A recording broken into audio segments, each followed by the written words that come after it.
पप्पू यादव सिर्फ एक सांसद ही नहीं है, वो बेस्ट पार्लियामेंटेरियन अवार्ड उनको पहले मिला हुआ है। 7 बार के सांसद हैं। उसके बाद उनकी पृष्ठभूमि को आप देखिए, पूरे बिहार में उनको लोग हीरो के तौर पे जानते हैं, क्योंकि पूरे बिहार में कहीं भी किसी के दुख में, सुख में, लाभ में, हानि में कहीं भी आवश्यकता होती है, पप्पू यादव एक ऐसे मर्द सांसद हैं जो सबसे पहले पहुंचते हैं। संविधान का आर्टिकल 21 क्या कहता है? दैहिक हमको जो है भौतिक सुख लेने की स्वतंत्रता है। किसी भी इंसान को आप रात 9 बजे के बाद कोई छोटे मोटे आरोपों में आप गिरफ्तार नहीं कर सकते हैं, क्योंकि किसी भी इंसान को इस देश में संविधान के आर्टिकल 21 के अनुसार स्वस्थ नींद लेने का अधिकार है। बिहार में रेप, मर्डर, हत्याएं सबसे अधिक हो रही है। आप SCRB का तो आंकड़ा भी नहीं देती सरकार। सवाल तो यह है कि ये लोग आंकड़ा भी अब ये दिखाने से डर रहे हैं। सवाल पूछना तो दूर की बात है। भाई, आप आरोपी को गिरफ्तार कीजिए। एक आरोपी को गिरफ्तार करने के लिए बिहार पुलिस के पास इतनी ताकत नहीं है कि वो शंभू गर्ल्स हॉस्टल पे बोल रहा है चलो आप आए।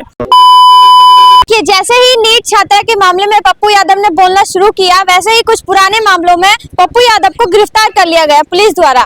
हमारे साथ भैया हैं, भैया से बातचीत करेंगे, उनका क्या कुछ करना है। भैया क्या कहिएगा?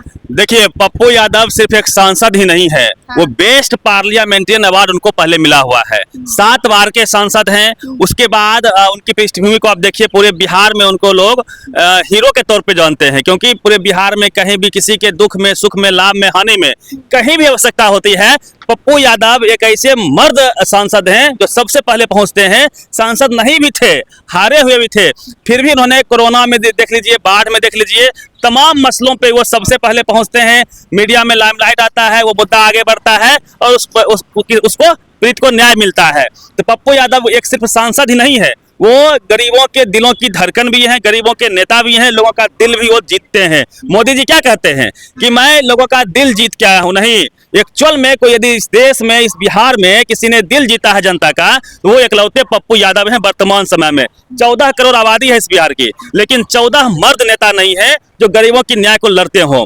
पप्पू यादव कहाँ नहीं जाते हैं। नीट का मामला क्या था, बस वो यही तो चाह रहे थे, पूरा बिहार यही तो चाह रहा है कि भाई आप आरोपी को गिरफ्तार कीजिए। एक आरोपी को गिरफ्तार करने के लिए बिहार पुलिस के पास इतनी ताकत नहीं है कि वो शंभू गर्ल्स हॉस्टल पे बोल रहा है चलो आप आए। वो प्रभात जो मेडिकल है, जो प्रभात जो हॉस्पिटल है, उस पर कोई कार्रवाई हो। तमाम जो आप बारीकी से इस मामले को देखेंगे, काफी संदिग्ध मामला हो गया है। केस हो रहे हैं, मैं ये नहीं कह रहा हूँ कि एक नीट ही अकेला मामला हुआ है। बिहार में रोज रेप, मर्डर, हत्याएं सबसे अधिक अव्वल दर्जे पे हो रही है।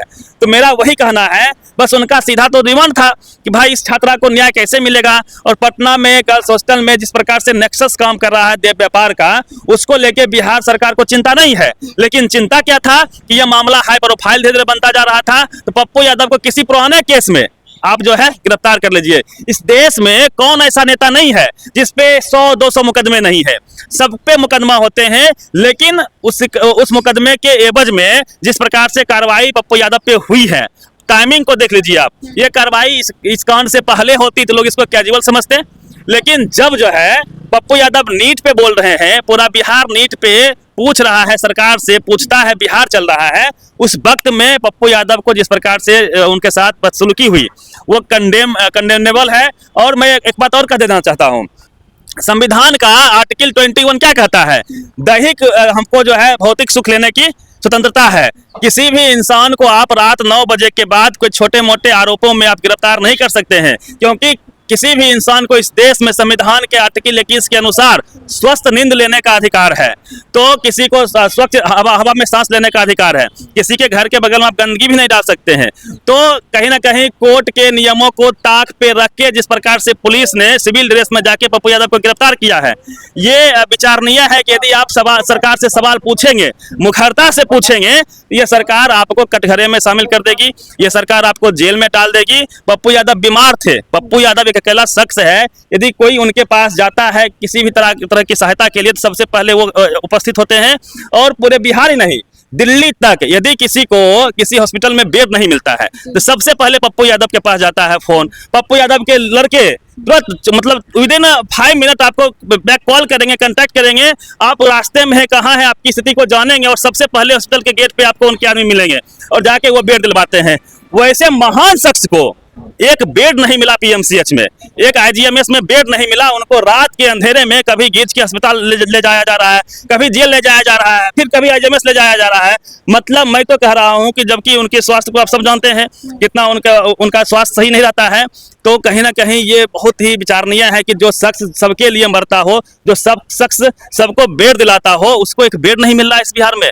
और लगातार जो है ये दावा करते हैं नीतीश कुमार जी कि हम ना किसी को बचाते हैं ना किसी को फंसाते हैं। तो नीतीश कुमार बताए कि नीट छात्रा के मामले में आप किसको फंसा रहे हैं, किसको बचा रहे हैं। मतलब निर्दोष के ऊपर कार्रवाई, आप आवाज को बंद करना चाह रहे हैं इस देश की बेटियां। समझे ना, नीट छात्रा का मामला क्या है?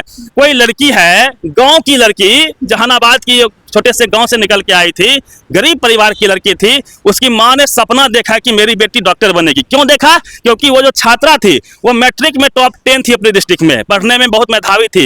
एक गरीब बच्ची एक तो स्कूल नहीं जा पा रही है, रेशियो आप देख लीजिए, अनुपात में देख लीजिए। उसके बाद किस तरह से वो पटना में आके पढ़ाई करती है और उसके साथ इस तरह से का मामला सामने आता है जो बेहद ही गंभीर है। और राबड़ी देवी ने भी कहा है कि कई मंत्रियों के भी इसमें इन्वॉल्वमेंट हो सकते हैं।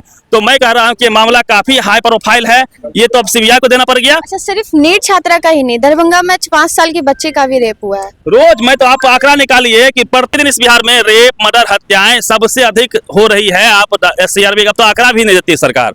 सवाल तो यह है कि ये लोग आंकड़ा भी अब ये दिखाने से डर रहे हैं। सवाल पूछना तो दूर की बात है। तो बिहार में जिस प्रकार से कानून व्यवस्था को ताक पे रख के धज्जियां उड़ाई जा रही है, मैं तो लोगों से अपील करता हूं कि पप्पू यादव के समर्थन में आप खड़े होइए। ये आपके सुख दुख में खड़े होते हैं। जितने लोग पप्पू यादव से मदद ले चुके हैं इन हैंड, यदि उतने लोग भी खड़े हो जाएंगे ना, फिर इनका जितना नियम कानून जो ये बता रहे हैं, जिसको ये तोड़ रहे हैं, यदि जनता उस नियम कानून को तोड़ना शुरू कर देगी, फिर इनके पास न पुलिस बचेगा, न प्रशासन बचेगा, न ये सरकार बचेगी। सम्राट चौधरी पे बड़ा सवाल है। सम्राट चौधरी, आपको नीतीश कुमार से सीखना चाहिए। ये आपका अभी प्रैक्टिस है, आपको दिया गया है कि समझिए बुझिए कि गृह विभाग क्या होता है, कितनी जिम्मेदारी होती है। नीतीश कुमार जब तक होशो हवास में थे, उनके पास गृह विभाग होता था और इस तरह की घटनाओं पर कड़ाई से एक्शन भी होता था। नीतीश कुमार का इतिहास रहा है कि नक्सलिज्म को बिहार से इन्होंने मिनटों में खत्म कर दिया। पूरा बिहार नक्सलिज्म के लिए जाना जाता था। लेकिन नीतीश जी के जीरो टॉलरेंस की नीति याद की, जब पहला उनका कार्यकाल चल रहा था तो उन्होंने बिना बंदूक चलाए उन्होंने किस तरह से सारे नक्सलिज्म को खत्म कर सरेंडर करवा दिया था। ऑफर किया था, 3-3 महीना बढ़ाया जाता था। लेकिन सम्राट चौधरी जिस प्रकार से बिहार में अन्याय करवा रहे हैं, पुलिसों के द्वारा नियम कानून तोड़वाया जा रहा है उनके द्वारा। यहाँ देखिए ना, कितनी दलितों के घर को उजाड़ दिया गया। अमीरों के घर नहीं है सरकारी आवास में क्या? हर दूसरे डेग पे कोई अमीर मॉल बना के पटना में सरकारी आवास में, सरकारी जमीन पे पड़ा हुआ है, लेकिन उस पर कभी आपने एक्शन देखा? और तीसरी बात मैं कहूँ, अंतिम बात कहना चाहता हूँ कि नीट छात्रा का जो मामला है वो लड़की किस जात की थी? भूमिहार समाज की थी। लेकिन एक भी भूमिहार का संगठन, एक भी सो कॉल्ड हिंदू कहने वाले लोग क्या इस पक्ष में बोल रहे हैं? कोई भाजपा का नेता मंत्री इसमें बोल रहा है? कोई कार्यकर्ता बोल रहा है? कोई हिंदू संगठन इसके लिए सड़कों पे आया? कहाँ मर गया बजरंग दल? कहाँ मर गया RSS? जो UGC पर उछल कूद फान मचा रहा था, वो आज कहाँ चले गए हैं? कोई नहीं बोलेगा। 24 घंटों में एक्शन लेते हैं पर नहीं ले रहे। मैं तो कह रहा हूँ कि सबसे पहले भूमिहार समाज सोचे कि उनको सत्ता प्यारी है, उनको समाज प्यारी है कि बेटी की अस्मत प्यारी है। किसी दलित के साथ कुछ घटना हो जाती है पूरे बिहार में, एक भी अपर क्लास का जो भी समाज है, कोई सड़कों पे नहीं आता है, कोई टीवी अखबार उसको नहीं दिखाता है। ये आपके समाज की बात थी भाई। पप्पू यादव उसके लिए अपनी कुर्बानी दे रहे हैं, जेल जा रहे हैं, लेकिन एक शख्स उनके पक्ष में नहीं बोल रहा है। अपनी बेटी की रक्षा ये लोग नहीं कर रहे हैं। ये तो बहुत गंभीर सवाल है कि अपनी बेटी की अस्मिता के बिना पे आप कौन सी पॉलिटिक्स चाहते हैं बिहार में? आप सड़कों पे क्यों नहीं आ रहे हैं? आप नीट छात्रा के समर्थन में क्यों नहीं आ रहे हैं? क्या आपको न्याय नहीं चाहिए? ये बेहद ही भयावह स्थिति है। यदि सत्ता के साथ कोई समाज का इंटरेक्शन है, मतलब उसके समाज के बेटे के साथ अस्मत लुट जाए, तो फिर भी ये लोग चुप होते हैं। मुझे तो शर्म आती है इस समाज पे जो सच के साथ खड़ा नहीं है, सत्ता के साथ खड़ा होता है। एक तो ये लोग दलित के साथ खड़े नहीं होते हैं, अपनी माँ बहन के साथ भी ये लोग नहीं खड़े हैं। ये तो बहुत गंभीर सवाल है। मैं चाहता हूँ कि पप्पू यादव जिसे हम सबको सीखना चाहिए, मर्द आदमी है, वन ऑफ द बेस्ट सांसद हैं वो। गरीब दलित बैकवर्ड के लिए, सबके लिए, पीड़ित के लिए ये हमेशा लड़ते रहे हैं। कोरोना में देख लीजिए, बाढ़ में देख लीजिए, हमेशा से इनका योगदान रहा है। इनके साथ जो कर रही है सम्राट चौधरी की पुलिस, ये सम्राट चौधरी पे बहुत बड़ा भारी पड़ने वाला है। Thank you. चलिए, बहुत बहुत धन्यवाद।